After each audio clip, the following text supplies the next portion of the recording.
오늘 아들을 낳으리라 누가복음 1장 13절에서 20절의 말씀을 통해서 전하도록 하겠습니다. 미국의 대부흥사였던 D.L. 무디 목사님 잘 알고 계시죠? 그분은 참 대단히 거룩하고 또 나가서 경건미가 참 넘쳤던 것 같습니다. 대중이 모인 아주 소란스러운 장소에 가면 그분이 나타나기만 하면 그렇게 아주 소란스럽던 장소에서도 아주 조용해지는 그런 일들이 자주 있었다고 합니다.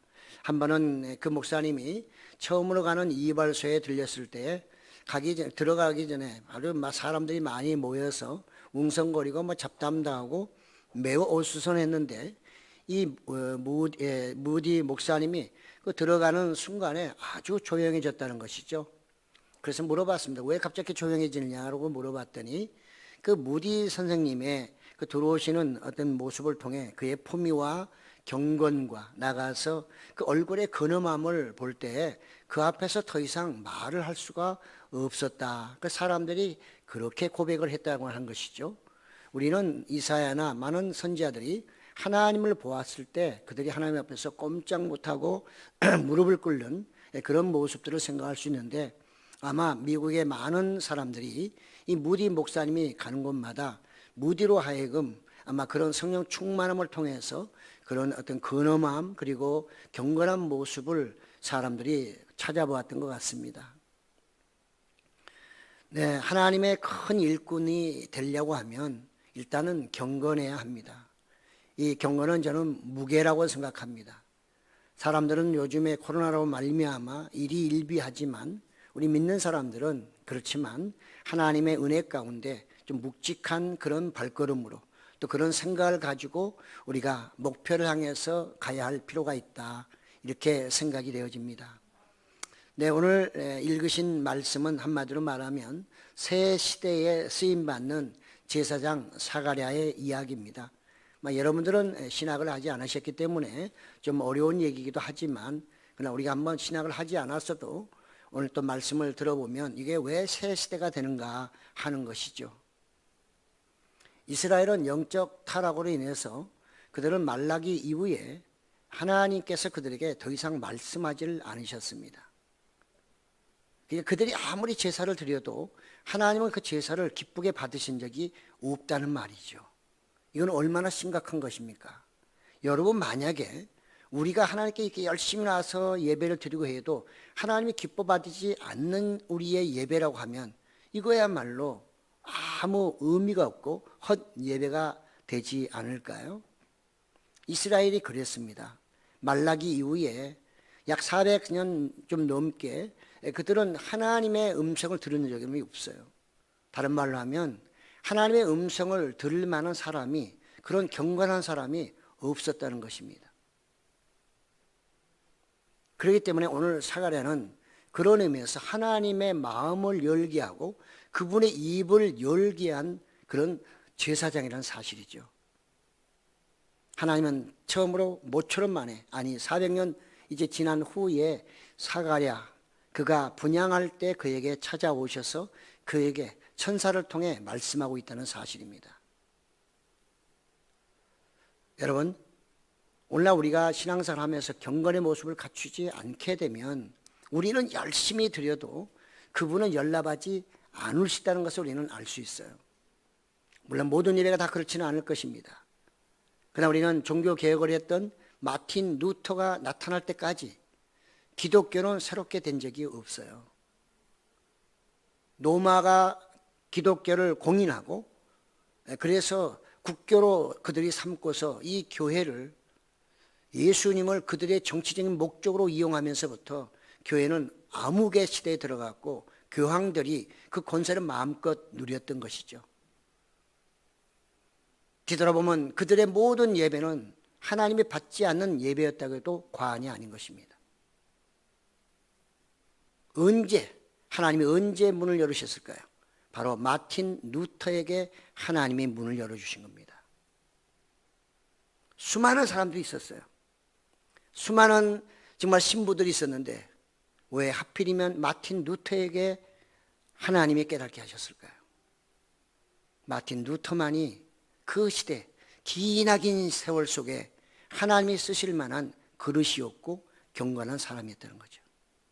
그래서 오늘날 기독교가 탄생하게 되고 개신교가 탄생하게 된 것입니다. 그러므로 이 사가랴는 이스라엘에게 하나님이 말씀하게 하시는데 가장 중요하게 쓰임받는 제사장입니다. 오늘 이 내용을 통해 우리가 이 시대를 바라볼 수 있어야 되고요. 또 내 믿음도 한번 점검해 보는 그런 시간이 되어야 할 줄로 믿습니다.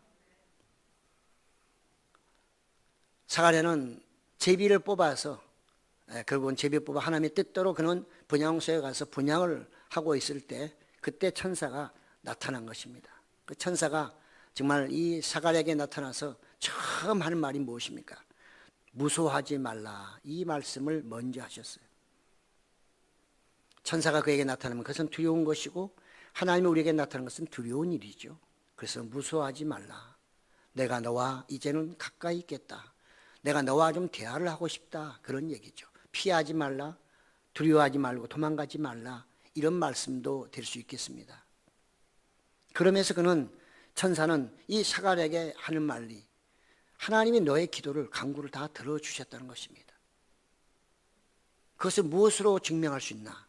천사의 말 속에 사가랴의 그 모든 기도를 들어주신 것을 무엇으로 한마디로 압축 할 수 있을까?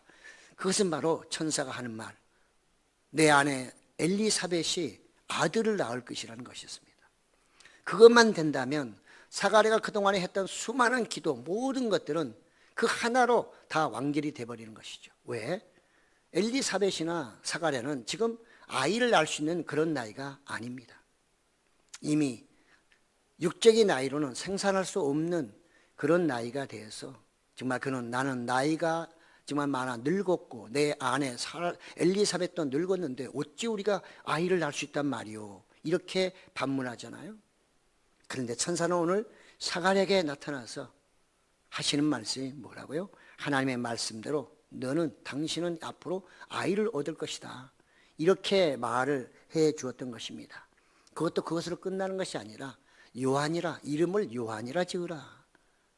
예수님도 수태고지를 통해 그를 예수로 하라. 거의 똑같은 형식입니다.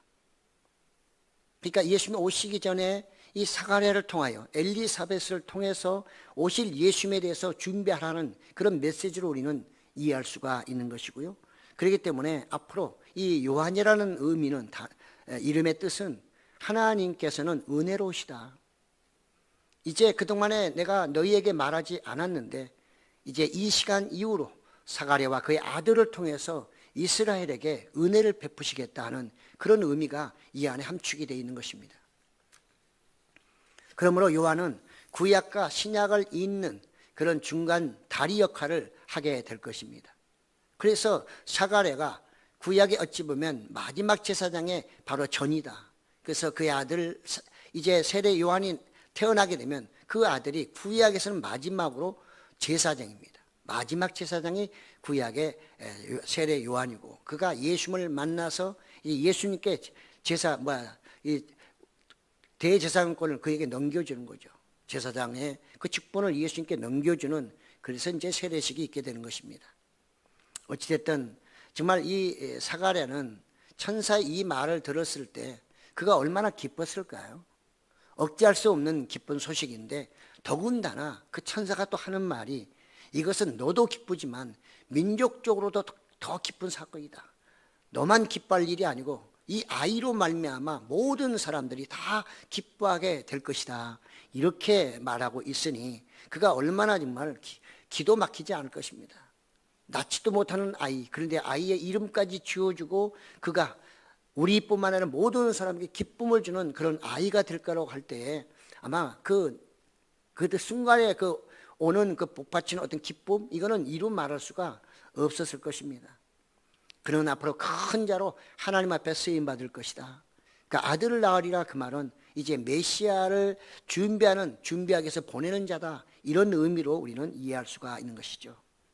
사가랴가 포기했던, 그렇게도 하나님 앞에 기도하고 우리에게 아이 하나 달라고, 내 후손을 달라고 그렇게 기도를 했는데 하나님은 들은 척만 척 한 번도 응답하신 적이 없더니 이게 웬 말입니까?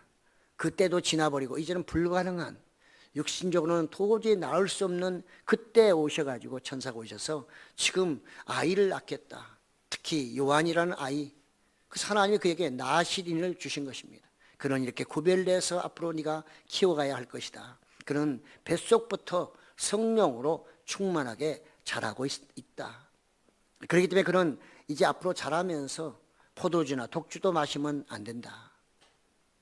이렇게 그에게 말해줬습니다. 그는 세상 술에 취해서 사는 사람이 아니라 성령에 취해 사는 사람이 되어야 한다고 말하고 있고요.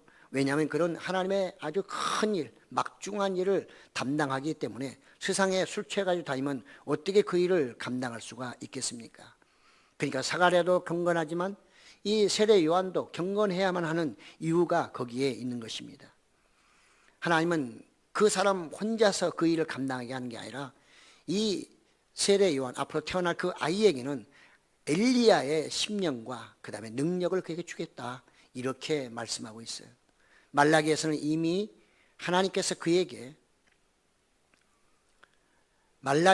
이스라엘 백성들에게 말라기에서는 엘리야를 내가 다시 너에게 보내서 정말 서로 백성들을 사랑하게 하고, 그래서 부모로부터 떠났던 자녀가 돌아오게 하고, 또 부모는 그들을 사랑하게 하겠다, 이런 메시지를 주셨죠. 그런데 지금 이 세례 요한에게 하나님은 엘리야의 심령과 능력을 주겠다고 이 사가랴에게 지금 말씀하고 있으므로 그는 아마 그 감격이 대단했을 거라 생각합니다. 예수님도 살아생전에 세례 요한에 대해서는 엘리야라고 말씀하시기도 했죠. 그런가 하면 그의 사역은 무엇이었나? 말라기 4장 5절 6절에 보니까요, 보라, 여호와의 크고 두려운 날이 이루기 전에 내가 선지자 엘리야를 너희에게 보내리니 그가 아버지의 마음을 자녀에게로 돌이키게 하고 자녀들의 마음을 그들의 아버지에게로 돌이키게 하리라 해서 세례 요한의 사역이 무엇인가 하는 것을 분명하게 말하고 있습니다. 어찌 보면 말라기에서는 정말 그 타락한 모든 사람들 중에서 내가 네 지파 사람들을 그야말로 불로 연단하고 그 다음에 양잿물로 그들을 깨끗하게 해서 내가 받을 만한 나의 기쁨의 제물을 드리게 하리라 했던 사람이 지금 사가랴였고, 그가 지금 분양하고 있는 그 시간입니다. 그리고 그에게 아들을 낳아 주실 텐데 그 아들이 할 일이 뭔가? 엘리야의 할 일이다, 그 말이죠. 그렇기 때문에 그는 엄청나게 정말 놀랐을 것이고, 그 아들이 오실 메시아를 준비하고 나아가서 또 메시아를 맞이할 수 있는 이 일을 그가 감당한다고 할 때에 아마 사가랴는 너무너무 기뻤을 것입니다. 누가복음 3장 4절에는 그래서 선지자 이사야의 책에 쓴 바 광야에서 외치는 자의 소리가 있어 이르되 너희는 주의 길을 준비하라, 그의 오실 길을 곧게 하라, 이렇게 말씀을 하고 있는 것이죠. 하나님은 경건한 사가랴에게 소망을 주셨습니다. 막연한 꿈인 아들을 얻기에 기도했으나 이제는 그 꿈을 완전히 잃어버렸고 끝났다고 생각하는 그 시점에 하나님께서는 천사를 통해서 그에게 그의 기도를 응답하여 아들을 주겠다고 이렇게 말씀하시고, 그 아들은 그냥 평범한 아들이 아니라 하나님께 귀하게 크게 쓰임받을 인물이고 메시아를 위해서 온 사람이라, 보낼 아들이라, 이렇게 말하므로 사가랴는 그야말로 한량없는 하나님의 은혜를 받은 것이죠. 너무 큰 선물을 받았기 때문에 사가랴는 놀래고 또 놀랬습니다. 그 천사에게 반문하죠. 도대체 나보고 이걸 믿으란 말이오. 당신은 천사면 모든 거 다 알고 있을 것 아니오. 내가 지금 나이가 얼마고 내 아내가 나이가 얼마, 둘 다 우리는 아이를 낳을 수 없는데 도대체 이걸 나보고 믿으라면 내가 무엇으로 알 수 있단 말이오. 그게 나에게 증표를 주시오. 그 아이를 낳을 수 있다면 뭔가 표를 줘야 내가 그걸 갖고라도 내가 확신하고 살 거 아니오. 뭐 이런 얘기를 지금 천사에게 하고 있는 것입니다. 사가랴가 굉장히 경건한 사람이지만 천사의 이런 말, 초자연적인 얘기를 들었을 때 그는 수용할 수가 없었어요. 그냥 그대로 믿어줄 수가 없는 거죠. 그가 믿음이 없어서 그럴까요? 믿음이 없다기보다는 우리 인간의 연약함과 우리의 지식의 지식이 하나님의 하실 일을 막아버리는 경우죠. 사가랴는 제사장이기 때문에 구약을 잘하는 사람입니다. 왜? 백성들에게 성경을 가르치는 사람이거든요. 제사장은 가르치는 일도 했으니까요. 그러니까 아브람과 사라의 사건을 너무나 잘할 겁니다. 그거는 이스라엘의 조상이기 때문에 아브람과 사라를 모르는 사람은 없어요. 아브람과 사라도 결국은 그들이 아이를 낳을 수 없는 그때, 아니 사라는 아예 아이를 낳을 수 없는 사람이었지만 천사가 와서 내년 이맘때 아들을 줄 것이다, 아이를 낳을 것이다 했을 때 두 사람은 다 웃었어요. 어찌 보면 하나님을 비아냥거리거나 무시한다는 의미가 아니라 너무 어이가 없고 믿어지지가 않으니까, 있을 수 없는 일이라 생각했기 때문에 아브람과 사라는 그렇게 웃었거든요. 그런데 이삭을 실제로 주셨단 말이죠. 그걸 모르는 사가랴가 아니란 말이죠. 그럼에도 불구하고 자기에게 이런 사건이 올 때는 너무너무 깜짝 놀라는 거죠. 그렇잖아요. 여러분, 성도 여러분도 마찬가지일 겁니다. 다른 사람이 어떤 일을 만나고 좀 힘들면 가서 위로해 줍니다. 아이고, 그럴 수도 있고, 그래서 믿음 가지고 믿음으로 이겨내야 되면 막 가서 위로해 주지만, 막상 그런 일이 나에게 닥치면 내가 그렇게 위로했던 나의 모습은 온데간데 없이 완전히 땅에다가 고개를 숙이고 아무 생각 없고 누가 와서 무슨 얘기를 해도 받아주지 않는 것이 우리의 모습이 아닐까요? 사가랴도 그런 거예요. 그가 믿음이 없다고 말하기보다는 우리 인간의 연약함을 사가랴가 또 대신 보여주고 있는 것이죠. 경건한 사람, 거룩한 사람이라는 게 반드시 완벽한 사람은 아니라는 것을 또 우리에게 주심으로 우리도 경건한 사람이 될 수 있다. 부족하지만 이런 또 은혜도 우리에게 주신다고 생각할 수 있습니다. 이스라엘 사람들은요, 천사를 믿었어요. 그래서 그들은 천사 숭배하는 사람도 막 나타나서 성경에 천사를 숭배하지 말라 했는데, 그 사람들은 수많은 천사가 있는데 그 중에 우두머리격 천사가 있는데 그 우두머리격 천사가 7명이라고 그들은 믿었습니다. 그 중에 한 사람이 가브리엘입니다. 자, 사가랴가 도대체 나는 믿지 못하니 나보고 어떻게 믿으란 말이요, 나에게 증표를 달라는 것입니다. 그래서 천사가 이제 자기의 신분을 얘기합니다. 내가 가브리엘 천사요, 나는 하나님의 기쁜 소식을 전하는 사람, 하나님이 보내심을 받아 내가 당신에게 온 사람인데 당신에게 거짓말 하겠느냐? 근데 당신 내 말을 안 믿는다니, 그럼 당신의 증표를 주겠어. 당신은 이제부터 그 아이를 낳을 때까지 말을 못하게 내가 표를 주겠어. 그래서 말 못하는 벙어리가 표적이 돼버린 거예요. 사가랴는 그 천사의 말을 믿지 못했기 때문에, 불신 때문에 결국은 그 입을 천사가 봉해버렸어요. 아예 말을 못하도록. 그러고 나서 천사는 떠나버렸죠. 그가 그 모든 사명을, 임무를 다 끝내고 이제 나오니 밖에서 사람들이 막 기다리고 있습니다. 좀 늦었는지 어쩐지 모르겠으나 사람들 왜 이렇게 안 나오지 하면서 굉장히 궁금해하고, 왜냐하면 잘못하면 죽을 수도 있으니까요. 그런데 그가 나오긴 나왔는데 도대체 말을 시켜도 듣지를 못하고 이상한 몸짓만 하고 있는 것입니다. 사람들은 생각했죠. 아, 분명히 분향소에 들어가서 뭔가 일이 있었구나. 천사를 만났을까? 아니면 뭐 하나님이 어떻게 책망을 했을까? 왜 갑자기 말을 못하지? 들어갈 때 말을 잘했는데, 이런 생각을 하면서 그들은 의아해했죠. 그러나 사가랴는 말로 할 수가 없어요. 전에부터 말을 못하면 수화라도 배웠을 텐데, 자기의 표현하는 방법이라도 알 텐데 갑작스럽게 말을 못하니 나오자마자 어떻게 뭘 표현하겠어요? 몸으로 아무리 표현하고 내가 천사를 만났네, 그 다음에 이런 일이 있었네, 그걸 몸으로 표현한 데를 얼마나 표현할 수 있겠습니까? 대충 하다 결국은 그는 집으로 돌아가고 사람들도 고개를 까우뚱하면서 집으로 돌아갔죠. 천사의 말대로 그는 말 못하는 사람이 되어버렸고, 그 후에 엘리사벳은 천사의 말대로 임신했고, 그래서 6개월 이렇게 이제 지났다. 이렇게 뒤에 나오면서 이제 마리아를 만나는 사건이 나오죠. 그렇습니다. 사가랴의 이 이야기는 초자연적으로 오실 예수님의 탄생을 예고하고 있는 것입니다. 앞으로 예수님이 이렇게 오시더라도 몇몇 사람들은 절대 놀라지 마라. 성령으로 잉태한다는 말이 가짜가 아니고 그건 진짜다. 그러나 사람은 할 수 없으되 하나님은 하실 수 있다고 하는 것을 미리서 이 사가랴의 세례 요한의 잉태를 통해서 알려주고 있는 것이죠. 우리 하나님은요, 무슨 일을 하실 때 막 하나님이니까 갑작스럽게 막 하시는 것처럼 같지만 아닙니다. 하나님의 시간표는 딱 정해져 있어요. 그분은 정확하게 계획하시고 그 계획대로 움직이시는 분입니다. 예수 메시아가 올 때도 지금 당장 얘기하는 게 아니라 벌써부터 창세기부터 시작해서 수없이 예수님이 오신다고 말했고, 이제는 6개월 전에, 6개월 아니 지금은 대충 1년이지만 뭐 6개월 전이죠.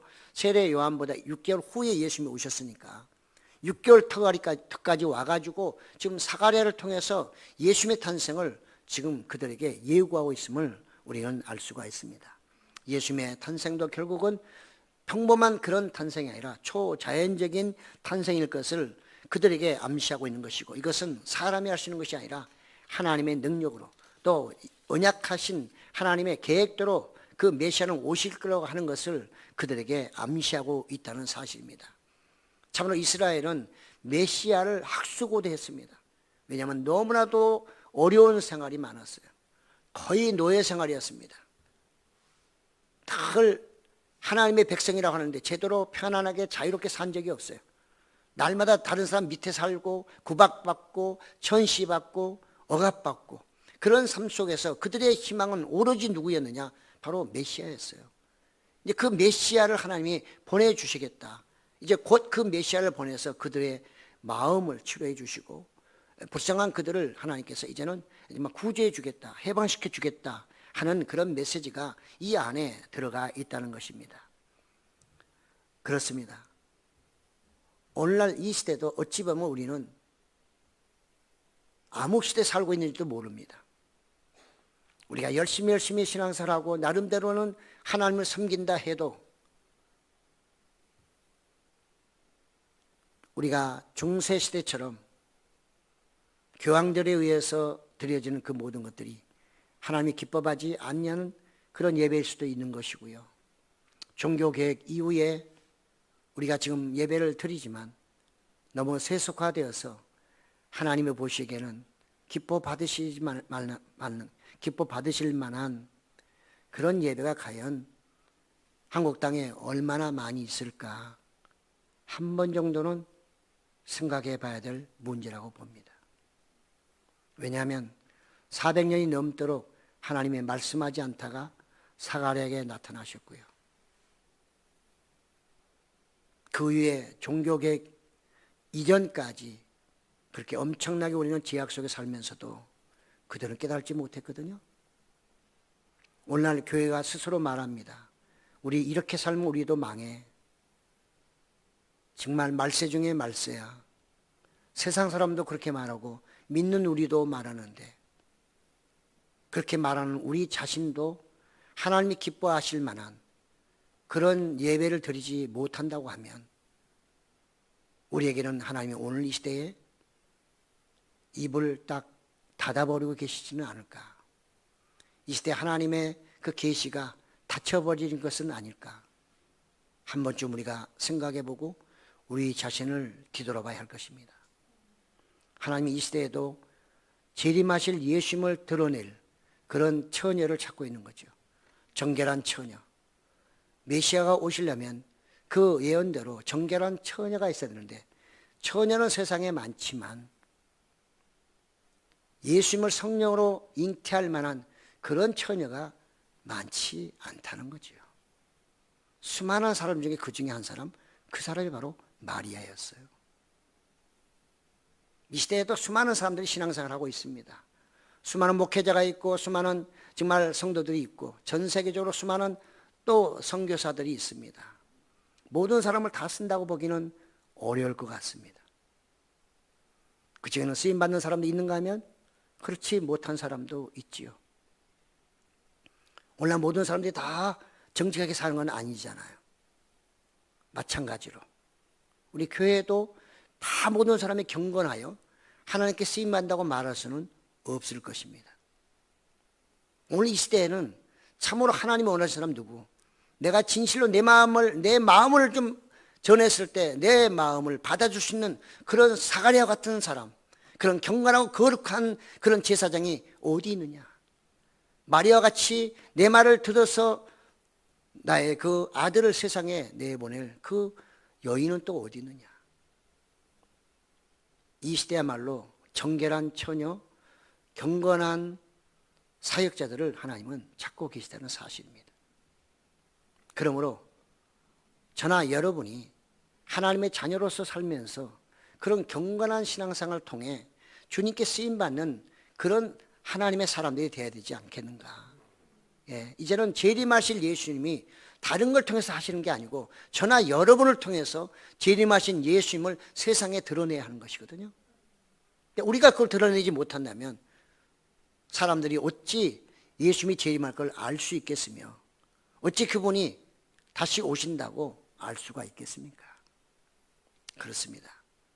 이 사가랴의 이 사건은 이스라엘에서는 엄청나게 중요한 사건이고요. 구약과 신약의 이제는 경계선에 있기도 한 것입니다. 우리도 지금은 예수님의 초림과 재림의 경계선에 있는 것입니다.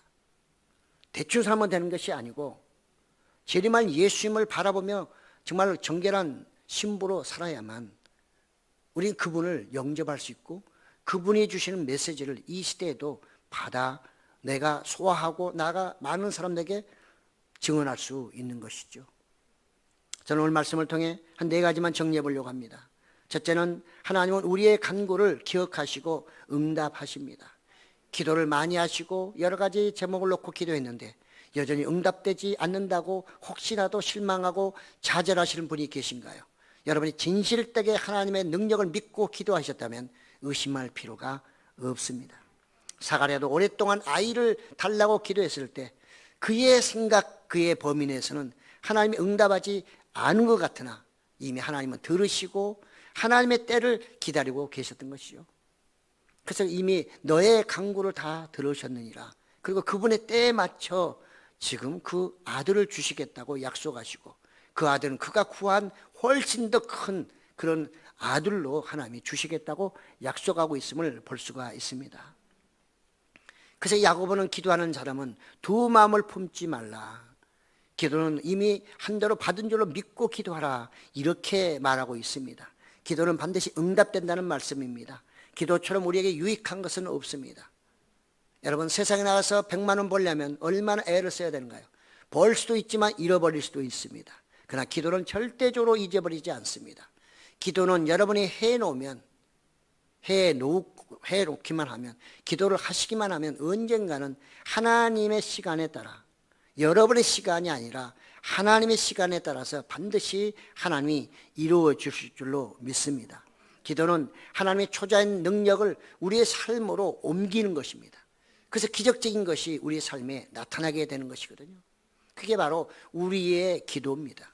기도하는 사람에 반드시 이런 역사가 나타나는 사실을 이 사가랴를 통해서 우리에게 보여주고 있는 것이죠.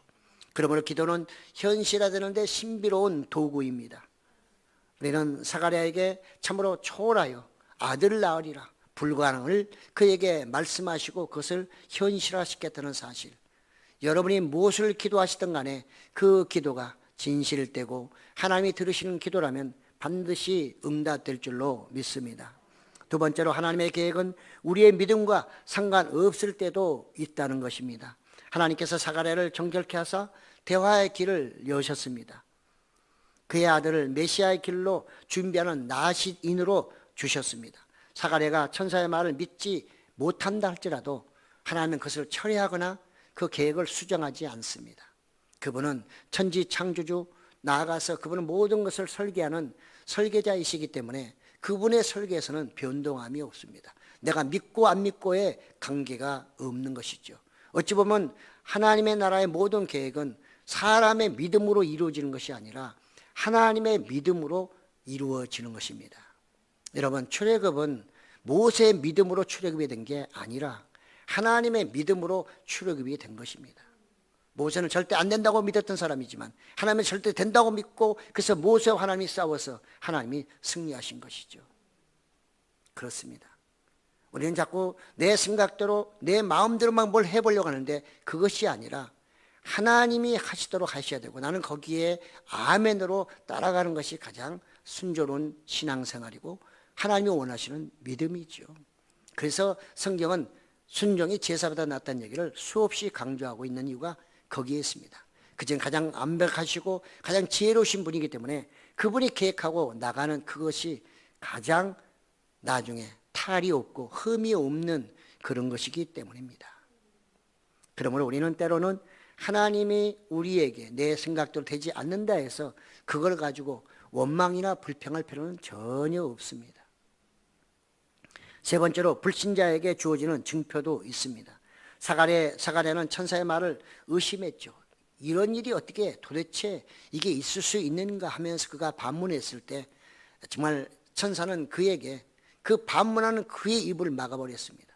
더 이상 부정하지 못하도록, 반대하지 못하도록, 아니라고 말하지 못하도록, 더 이상 그의 입으로 죄짓지 못하도록 천사는 그의 입을 막아버렸어요.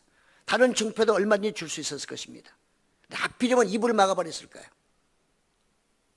밖에 나가 쓸데없는 소리 할까봐, 하나님의 계획을 무산시키거나 하나님의 영광을 가릴까봐 아마 천사는 그가 원하는 요구 중에 증표 중에 하나, 말을 못하는 벙어리로 만들어버렸다는 사실이죠.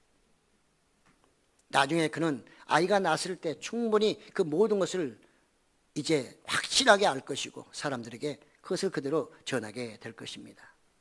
그렇습니다.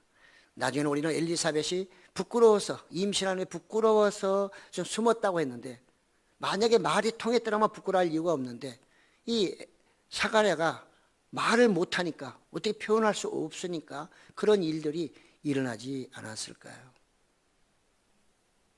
우리가 너무 하나님 말씀에 부정하거나 반대하면 때로는 우리의 입을 막아버리시고 우리의 눈을 감기게도 하십니다. 아무것도 보지 못하게, 들리지도 않게, 말도 못하게 할 수가 있다는 것. 그래서 암흑기가 있는 것입니다. 마지막으로 우리는 증인의 사명을 잘 감당해야 됩니다. 천사는 하나님의 증인입니다. 천사는 사가랴가 무슨 말을 하든 관계없어요. 하나님이 시키신 일, 말씀하신 그 그대로 그는 다 전달해야 합니다. 다 증언해야 하는 것입니다. 또 나가 사가랴는 천사의 증인이에요. 천사가 한 모든 얘기를 다 나중에 해야 되는 거죠. 사람들이 이상하게 생각할까 봐 말하지 않거나, 부끄러워서 말하지 않거나, 자기의 믿음이 창피해서 말하지 않으면 안 되는 것입니다. 그거마저도 그는 증인이기 때문에 모든 사람에게 다 얘기를 해야 하는 것이죠. 그가 얘기했기 때문에 누가가 기록하지 않았겠어요. 사가랴가 모를 척하고 다 입 봉해버리고 있었다면 그는 이 사건을 아무도 몰랐을 것입니다. 그런데 그가 입이 열린 다음에 진정한 증인이 되었다는 것을 우리는 알 수가 있는 것이죠. 그리고 그는 정말 자기 아들, 그 이후에 아들이 태어났기 때문에 나시린은 구별된 사람입니다. 막 살면 안 되는 것입니다. 하나님께 드려진 사람입니다. 하나님이 이미 그가 태어날 때부터 하나님께 드려진 자라고 사가랴에게 얘기했기 때문에 그는 그 아들을 교육을 잘 시켜야 됩니다. 절대 술 먹으면 안 돼, 나쁜 짓 그러면 안 되고, 악한 일에도 안 되고 하면서 사람들을 이렇게 정말 사람들과 사이좋게 지내게 하고 늘 하나님의 말씀을 묵상하며 하나님의 뜻대로 살려고 애쓰는 그런 아들로 사가랴는 성장을 시켜야 되고 양육해야 하는 것입니다. 그게 그의 사명입니다. 그래야만 세례 요한이 해야 될 그 의무를 온전히 감당할 수가 있는 것이죠. 그래야만 그는 오실 메시아의 길을 준비하는 사람이 되는 것이고, 또 나가서 사가랴 아버지처럼 그도 경건하게 마지막 제사장으로서의 역할을 감당할 수가 있었던 것입니다. 그래서 요한복음 1장 15절을 말하죠. 사람들이 와서 요한에게 물어볼 때 요한이 그에 대하여 증언하여 외쳐 이르되 내가 전에 말하기를 내 뒤에 오시는 이가 나보다 앞선 것은 나보다 먼저 계심이라 한 것이 이 사람을 가리킴이라 하니라. 그래서 메시아에 대해서 자기는 그냥 신들매도 정말 할 수 없는 그런 사람, 아주 자기는 부족한 사람, 내 뒤에 오시는 그 메시아, 나는 그분을 위해서 존재하는 것이다, 이렇게 말한 걸 보면 사가랴는 그의 아들을 잘 교육시킨 아주 훌륭한 아버지고 제사장이다, 이렇게 우리는 생각할 수 있습니다. 우리도 예수를 믿고 거듭난 순간 하나님께 영광을 돌리며 살아야 되는 나시린입니다. 저나 여러분 나시린이에요. 목회자만 나시린이 아니고 여러분들도 나시린이에요. 그런 의식을 갖고 사셔야 됩니다. 세상 가서 사시더라도 막 이거저거 죄짓고 세상 사람 똑같이 악하게 살아서는 안 되고요. 어떻게든 그들과 친하게 살려고 애를 써야 되고, 그들에게 사랑을 주려고 애를 써야 되고, 하나님의 자녀로서 나시인으로서 살려고 애를 써야 하는 것입니다. 그렇기 때문에 우리를 먼저 선택하시고 예수님 닮아가라고 말씀하고 있는 것이고, 증인으로 살라고 말씀하고 있는 것입니다. 죽어가는 사람들, 저 세상의 어둠 속에 죽어가는 수많은 사람들에게 복음을 전하는 것이 이제는 재림 예수님을 준비하는 것이고, 그들에게 준비할 수 있는 시간을 우리가 주는 것입니다. 그래서 베드로는 그것을 알았기 때문에 베드로전서 2장 9절, 그러나 너희는 택하신 족속이요 왕같은 제사장들이요 거룩한 나라요 그의 소유가 된 백성이니 이는 너희를 어두운 데서 불러내어 그의 기이한 빛에 들어가게 하신 이의 아름다운 덕을 선포하게 하려 하심이라. 결국 우리가 할 일이 뭔가? 하나님께 받은 그 은혜를 사람들에게 알려주는 거예요. 예수 그리스도는 우리의 구세주라는 거, 그분이 나에게 오셔서 나로 하여금 성령으로 하나님을 믿게 하고 예수를 믿게 하셨으니 이것이 참으로 진리라는 것을 사람들에게 알려주는 것, 이것이 증인된 삶이고, 예수님이 그래서 우리에게 그것을 부탁하신 것입니다. 우리는 코람데오, 천사가 말하죠. 내가 하나님 앞에서, 그건 코람데오라는 뜻인데 하나님 앞에서 내가 당신에게 말하는 것이요, 그 말은 절대 내가 말하는 것은 거짓이 아니고 권위 있는, 이것은 그야말로 불변적인 하나님의 메시지라는 것을 강조하기 위해서 하나님 앞에서 내가 말한다. 가브리엘이 그렇게 말했습니다. 저나 여러분도 늘 코람데오, 하나님 앞에서 모든 것을 해야 하는 것입니다. 하나님 앞에서 말하는 것이고, 하나님 앞에서 행동하는 것이고, 하나님 앞에서 사람들에게 복음을 증거하는 것입니다. 그러므로 우리는 이 시대에 경건한 사람으로 살아야 됩니다. 그래야만 하나님은 경건한 사람을 찾고 계시고 우리가 쓰임받게 되고, 경건한 사람을 통해서 하나님이 하시고자 하는 일이 또 확장될 줄로 믿습니다. 그렇습니다. 하나님은 경건한 사람들의 기도를 들어 응답해 주실 뿐만 아니라 그분의 뜻도 이루어가는 것을 사가랴를 통해서 오늘 우리에게 보여주셨습니다. 사랑하는 성도 여러분, 이 시대야말로, 악한 시대 마지막 때야말로 정말 사가랴와 같은 이런 경건한 사람, 나시린과 같이 세례 요한같이 구별돼서 살려고 하는 이런 사람이 절대적으로 필요한 것입니다. 많지 않기 때문에 우리가 그렇게 살려고 애를 써야 하는 것입니다. 모든 사람이 그렇게 산다면 별로 가치가 없을 것입니다. 그러나 그렇게 살아가는 사람은 하나님에게 너무나도 큰 가치가 있는 것이고, 하나님은 그들을 귀하게 크게 사용하실 줄로 믿습니다. 여러분들이 그렇게 귀하게 쓰임받는 삶이 꼭 되시기를 예수 이름으로 축복합니다. 아멘.